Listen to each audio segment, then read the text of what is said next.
Martin Eriksens foredrag handler om, hvordan du selv er i stand til at vælge din tilstand.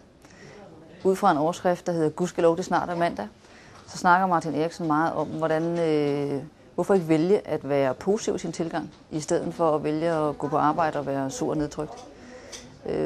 Martin Eriksen fortæller meget omkring, hvad betyder det, når man vælger en positiv indgang til tingene, og hvor meget flytter det egentlig både på din egen oplevelse og på det resultat, du kan skabe i din virksomhed. Martin Eriksen han bruger virkelig sig selv på en fantastisk måde, når han kommer ud og holder sine foredrag. Han er smittende, han er engageret, han bruger sit kropssprog helt fantastisk, og han får virkelig folk med. Så der er faktisk ikke et øje tørt. Vi både griner og græder, og vi bliver revet med på en helt fantastisk måde. Han har en masse sjove historier, hvor han fortæller om sig selv, sin fortid, hvor han inddrager os, drager paralleller til, hvordan vi formentlig agerer i hverdagen, og han rammer os plet stort set med alt det, han siger. Så det bliver meget nærværende.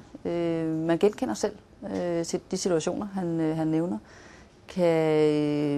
kan bruge de her billeder i den hverdag, som man også er en del af efterfølgende.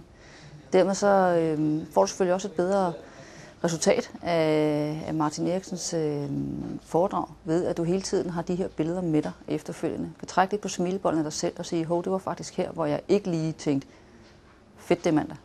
Det er selvfølgelig vigtigt, at man efterfølgende arbejder videre med de budskaber, det engagement, den begejstring, den erkendelse, som foredraget har sat dig selv og din organisation i.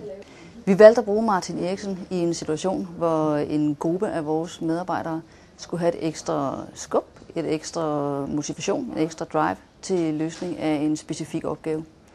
Martin Eriksen formåede gennem sin fantastiske engagement, sin begejstring, at smitte denne her gruppe af medarbejdere, så vi i fælles flok går tilbage og løfter den her opgave på en positiv og på en energisk og innovativ måde. Har du behov for, at man enten i en svær situation retter fokus mod et mål, hvor det er vigtigt, at folk trækker på samme ham, så er det en god idé at bruge Martin Eriksen.